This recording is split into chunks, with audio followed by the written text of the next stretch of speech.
안녕하세요. 배구도사입니다. 인도네시아 배구의 간판 스타 메가와티 선수가 또 한 번 새로운 도전을 선택했습니다. 지난 7월 5일 튀르키예 매니스 BBSK 구단이 메가와티와 계약을 맺었다고 공식 발표했는데요. 이제 메가와티는 튀르키예 리그 2부 무대에서 자신의 기량을 시험하게 됐습니다. 매니스 BBSK 구단은 소셜미디어를 통해 메가와티의 합류를 알리며 뜨거운 환영 인사를 보냈습니다. 튀르키예 리그 2부에 참가하는 매니스 BBSK는 다음 시즌 1부 리그 승격을 위해 치열한 경쟁에 나설 계획입니다. 튀르키예는 메가와티가 배구 인생에서 5번째로 진출하는 국가이죠. 인도네시아, 베트남, 태국, 한국을 거쳐 또 하나의 도전에 나서는 모습인데요. 이 소식이 전해지자 한국 배구 팬들은 놀라움을 감추지 못했습니다. 왜냐하면 메가와티는 불과 몇 달 전까지만 해도 한국에서 활약하며 정관장 레드스파크스의 주축으로 활약했기 때문입니다. 특히 지난 시즌 챔피언 결정전에서 김연경과 맞붙어 막판까지 접전을 벌인 장면은 많은 이들의 기억에 남아있습니다. 정관장을 떠날 때 메가와티는 어머니의 건강 문제를 이유로 고국에 돌아간다고 밝혔습니다. 하지만 이렇게 빠르게 새로운 구단과 계약을 체결하면서 단순히 가족 문제만이 아니었다는 추측이 커지고 있습니다. 이적 발표 직후부터 팬들은 여러 의문을 제기했는데요. 지난 시즌을 마치고 휠체어를 타고 공항에 들어선 모습이 공개되면서 무릎 부상이 심각했다고 알려졌습니다. 또한 한국에서 받았던 낮은 연봉도 주요한 이적 요인으로 지목되고 있습니다. 정관장은 외국인 선수에 대한 의존도가 높다는 비판을 꾸준히 받아왔는데요. 메가와티 혼자 공격을 몰아치는 배구 스타일은 결국 그녀의 몸에 큰 부담으로 돌아왔습니다. 튀르키예에서 새로운 환경과 시스템 속에서 얼마나 달라진 모습으로 코트를 누빌지 기대됩니다. 한국 팬들에게 깊은 인상을 남긴 메가와티의 이번 선택은 단순한 이적이 아니라 배구 인생의 중대한 변곡점이 될 전망입니다. 한편 메가와티 선수가 한국에 첫 발을 디뎠을 때만 해도 이렇게 큰 반향을 일으킬 줄은 아무도 몰랐습니다. 2023 시즌 정관장 레드스파크스 유니폼을 입은 메가와티는 곧바로 팀의 공격을 책임졌습니다. 메가와티는 폭발적인 스파이크와 강력한 서브로 상대를 압도했습니다. 첫 시즌부터 맹활약하며 단숨에 최고의 외국인 선수 반열에 올랐습니다. 그녀의 활약으로 정관장은 창단 이래 가장 강력한 우승 후보로 떠올랐습니다. 특히 팬들이 기억하는 장면은 지난 시즌 챔피언 결정전이었습니다. 흥국생명과 3대2로 맞붙은 치열한 승부에서 메가와티는 무려 40점에 가까운 득점을 올렸습니다.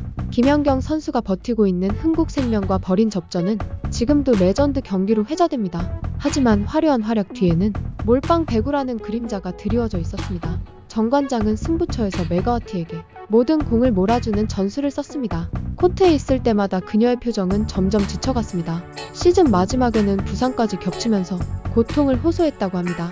결국 시즌 종료 후 메가와티는 휠체어에 몸을 의지한 채 귀국해야 했죠. 그녀가 흘린 눈물은 단순히 패배의 아쉬움이 아니었습니다. 한계까지 몰린 몸과 마음이 만들어낸 씁쓸한 결과였죠. 이렇게까지 혹사당한 외국인 선수가 있었나 하는 말까지 나왔습니다. 팬들은 그럼에도 끝까지 팀을 위해 헌신한 메가와티를 뜨겁게 응원했습니다. 그녀는 분명히 한국 배구사에 굵은 흔적을 남긴 선수였습니다. 메가와티의 튀르키예 이적 소식이 전해지자 팬들은 아쉬움을 넘어 분노를 표했습니다. 정관장은 시즌이 끝나고 메가와티와의 재계약을 추진한다고 밝혔습니다. 하지만 결국 협상을 결렬되었는데요. 메가와티는 어머니의 건강 때문에 고국으로 돌아간다고 밝혔었는데요.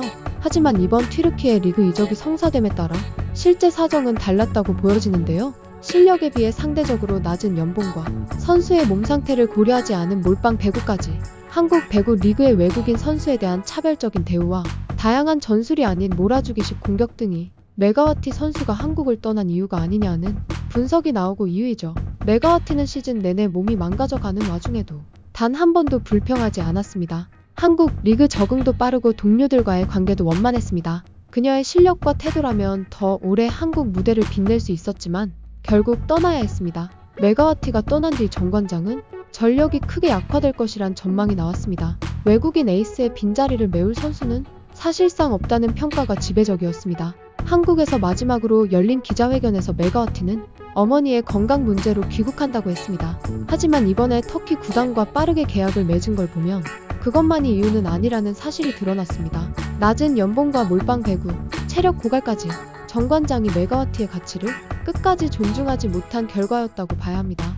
이제 정관장은 자신들이 놓친 기회를 뼈아프게 되돌아봐야 할 시점이 됐습니다. 모두가 알다시피 메가와티는 지난 시즌 종료 후 휠체어의 실력 보국으로 돌아갔습니다. 당시 팬들은 그녀가 다시 뛸 수 있을지조차 걱정했습니다. 그만큼 한국에서의 시즌이 혹독했기 때문입니다. 하지만 메가와티는 쉽게 무너지지 않았습니다. 짧은 휴식과 재활을 거쳐 곧바로 다음 도전을 준비했습니다. 그리고 지난 7월 5일 터키 매니스 BBSK 구단이 메가와티 영입을 발표했습니다. 튀르키예 리그 2부 팀이지만 일부 승격을 목표로 하는 야심찬 구단이죠. 구단은 메가와티의 폭발적인 공격력을 높이 평가하며 팀의 핵심 자원으로 삼겠다고 했습니다.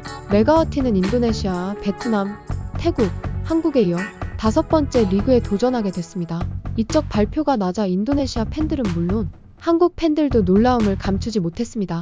몸 상태가 괜찮은지, 왜 이렇게 빨리 새로운 팀과 계약했는지 궁금해했습니다. 메가와티 측근들은 가족 문제와 구단과의 계약 조건이 모두 복합적으로 작용했다고 설명했습니다. 메가와티는 새로운 팀에서 다시 우승에 도전하고 싶다고 했습니다. 또 자신을 믿어주는 구단과 함께 건강하게 경기를 치르고 싶다고 했습니다. 그녀는 지난 시즌의 아쉬움을 훌을 털고 부활의 각오를 다지고 있습니다. 튀르키예에서의 도전이 끝나면 또 어디로 향할지 아무도 모릅니다. 하지만 분명한 건 메가와티가 어디에 있든 팬들은 계속 그녀를 응원할 거라는 사실이죠. 한국에서의 활약과 튀르키예에서의 새로운 시작 모두 그녀의 전설적인 커리어의 또 하나의 장이 될 것입니다. 지금까지 배구도사였습니다. 감사합니다.